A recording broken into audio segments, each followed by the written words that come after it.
प्यारे विद्यार्थियों, आज की हिंदी कक्षा में आपका स्वागत है। आज हम कक्षा 7वीं हिंदी व्याकरण के अंतर्गत पाठ संधि का अभ्यास कार्य करेंगे।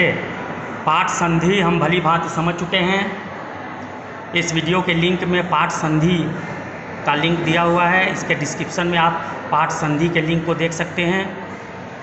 तो पाठ संधि हम पढ़ चुके, अब इसका अभ्यास कार्य करेंगे।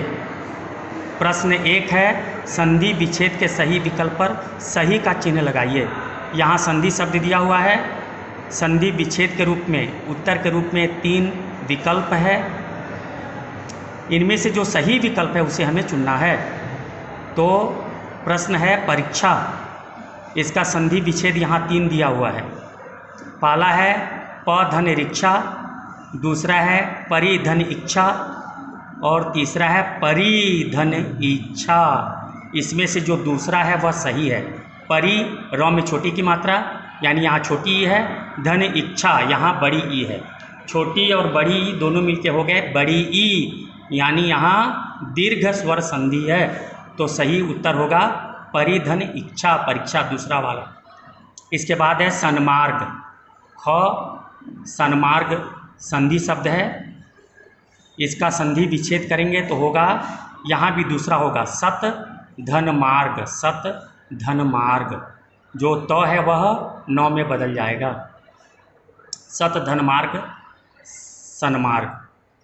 इसके बाद है गौ नायिका, इसका सही है पहला नय धन ईका, नय धन ईका।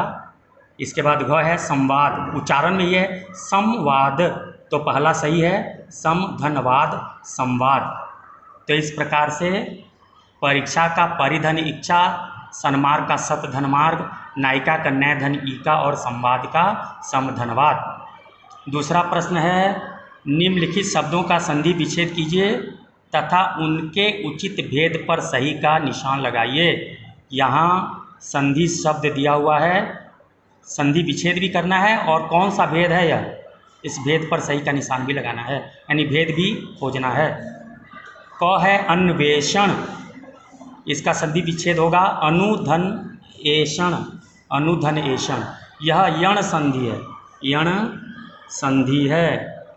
इसके बाद है राजेंद्र, राजा धन इंद्र, यह गुण संधि है। ग है नायिका, नय धन ईका, यह अयादि संधि है। ग है जगदीश, जगत धन ईश, यह व्यंजन संधि है। इसके बाद अंग है निर्बल, निह धन बल, विसर्ग संधि है। इसके बाद है सदाचार, सत धन आचार, यहाँ व्यंजन संधि है। अब तीसरा प्रश्न है, संधि कीजिए। यहाँ संधि विच्छेद है, संधि करना, इसे मिला के संधि शब्द लिखना है, संधि करना है। जैसे महाधन आत्मा बराबर महात्मा, सूर्य धन उदय बराबर सूर्योदय, यशः धन दा, यशः धन दा यशोदा, भव धन उक भावुक, सदा धन एव सदैव, अनुधन छेद अनुच्छेद। यहाँ अनु और छे के साथ ये जो 9 है वह 4 में बदल जाता है। तो अनुच्छेद, इसका संधि विच्छेद होगा अनुधन छेद। अनुधन छेद को मिलाएंगे तो होगा अनुच्छेद। नर धन ईश नरेश,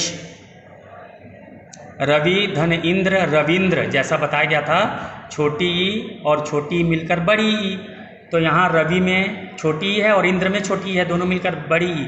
इस तरह से रविंद्र व में बड़ी की मात्रा। पो धन अन पवन, निह धन पाप निष्पाप। इसके बाद है प्रति धन एक प्रत्येक, ने धन अन नयन, महाधन उत्सव महोत्सव। महा में आ है और उत्सव में ऊ है, आ धन ऊ होने से ओ हो जाता है। तो महाधन उत्सव महोत्सव। सत धन गति सद गति। चौथा प्रश्न है, निम्नलिखित शब्दों का संधि विच्छेद और वाक्य में प्रयोग कीजिए। संधि विच्छेद भी करना है और वाक्य में प्रयोग करना है। क है अनुच्छेद, इसका संधि विच्छेद होगा अनुधन छेद। वाक्य में प्रयोग होगा मोहन ने विद्यालय शीर्षक पर एक अनुच्छेद लिखा। ख है नयन, ने धन अन नयन, बालक के नयन सुंदर हैं। पराधीन, पर धन अधीन, पराधीन वाक्य में प्रयोग किया जाएगा तो वाक्य बनेगा व्यक्ति को पराधीन नहीं रहना चाहिए। घ है स्वच्छ, इसका होगा सु धन अच्छ स्वच्छ, वाक्य में प्रयोग होगा उसके कपड़े स्वच्छ हैं। स्वागत, सु धन आगत, हमें मेहमान का स्वागत करना चाहिए। उल्लेख, उत धन लेख, रामायण में राम कथा का उल्लेख है। पांचवा प्रश्न है संधि किए गए ठीक शब्दों के आगे सही का चिन्ह लगाइए। इसमें जो सही संधि है उसमें सही का निशान लगाना है, यानी सही संधि को पहचानना है। दया धन आनंद में दयानंद होगा या दयानंद होगा, तो यहाँ सही दयानंद है, दयानंद होगा। स्वधन अर्थ का स्वार्थ, स्वार्थ सही है। गौ का तथा धन एव का तथैव सही है। ग ऊपरी धन उक्त का उपर्युक्त, उपर्युक्त सही है। ओ धन इत्र का पवित्र सही है, पवित्र। इसके बाद देखिए छठवां है प्रश्न छठवां, निम्नलिखित प्रश्नों के उत्तर दीजिए। यहाँ पे प्रश्न है, इनका यहाँ उत्तर लिखना है, तो आप इस उत्तर को लिख सकते हैं। इसके बाद यहाँ रचनात्मक कार्य भी दिया हुआ है। इंद्र और ऋषि शब्द जोड़कर नए शब्द बताइए।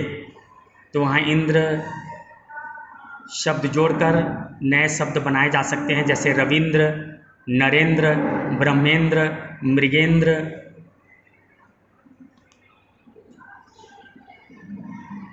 राजेंद्र, गजेंद्र, भूपेंद्र, देवेंद्र। तो ये इंद्र जोड़कर बने हुए हैं। इसी तरह ऋषि शब्द जोड़कर ब्रह्मर्षि, राजर्षि, देवर्षि, सप्तर्षि, महर्षि, नरर्षि, आदर्शी, पद्मर्षि जैसे शब्द भी बन सकते हैं। तो बच्चों आपने संधि का अभ्यास कार्य किया। मुझे पूरा विश्वास है कि आप इन प्रश्नों को एवं उसके उत्तर को अच्छी तरह से समझ गए होंगे। यदि आपको संधि समझनी है तो इस वीडियो के डिस्क्रिप्शन में संधि का लिंक दिया हुआ है, आप वहां जाके संधि को और भली भांति समझ सकते हैं। धन्यवाद।